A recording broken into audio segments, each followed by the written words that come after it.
Hai, perkenalkan nama saya Sarul Fauzi. Ini rekan saya. Saya Delia Yasmin. Ini Nifsa Farsal Syarif. di sini kita akan membuat video bertemakan Hey, Harmoni. Excellence dan Integrity. Dadah. Menurut kamu apa itu harmoni? Harmoni menurut aku itu adalah bagaimana kita menjunjung tinggi nilai-nilai kebersamaan, nilai kepercayaan atau nilai saling menghargai. Jadi kita kayak misalnya kita harus bersikap sopan kepada orang-orang di sekitar kampus, kita menolong sesama kalau misalnya ada yang jatuh atau ada yang dibully, kita harus menolong dia. Terus kita juga harus kerjasama dalam kelompok. Kita juga harus menjunjung tinggi nilai-nilai, tidak membeda-bedakan sifat atau ras. Kita harus tetap merangkul semua orang gitu. Jadi kita harus tetap bersama, harmoni.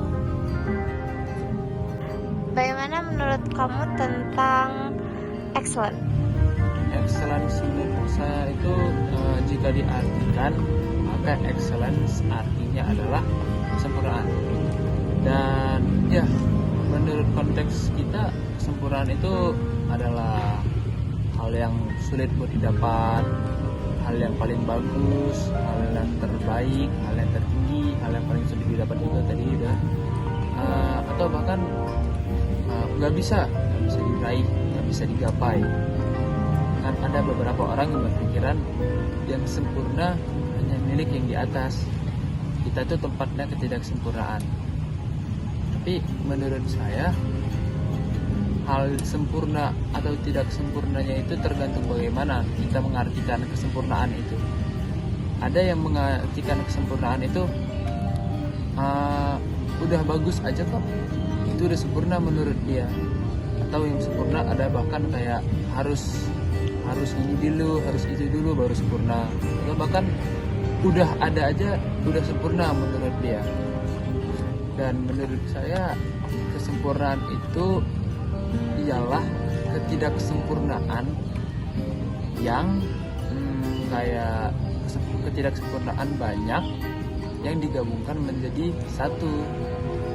Kayak mungkin kalau kita lagi kerja, kayak mungkin kerjaan kita di sini nggak bagus, tapi kita bagusnya di menggambar. Kawan teman kita nggak bagus digambar, cuma bagus buat membuat cerita. Nah, dua-duanya tidak sempurna di satu bidang. Namun ketika keduanya bersama-sama kan bisa membuat suatu buku sempurna aja. Itu kesempurnaan menurut saya. Menurut kamu apa itu integrity? Menurut saya ya, integrity itu adalah kualitas atau sifat yang menunjukkan kejujuran atau ketulusan dalam bertindak sesuai dengan prinsip, moral, dan etika. Meskipun dalam situasi yang sulit atau tanpa pengawasan. Dan menurut saya juga, seorang yang memiliki integriti yang tinggi akan melakukan hal yang besar, baik secara terbuka maupun tersembunyi, dan bertanggung jawab atas tindakannya. Integriti juga mencakup kesetiaan terhadap nilai-nilai pribadi dan sosial yang dianggap baik dan benar. Intinya, don't judge book by its cover. Tahu? Jangan menilai seseorang dari luarnya saja. Kita kan tidak tahu mereka itu mau apa, mau ngapain. Jangan karena gaya mereka jelek, gaya mereka yang terlalu bebas, kita menilai mereka sesuai orang yang wah ini ya orang gak baik nih. Padahal kita gak tahu tujuan mereka mau kemana. Siapa tahu yang berpakaian kayak skena bebas kayak gitu tujuannya kemana, ke masjid, ke tempat ibadah.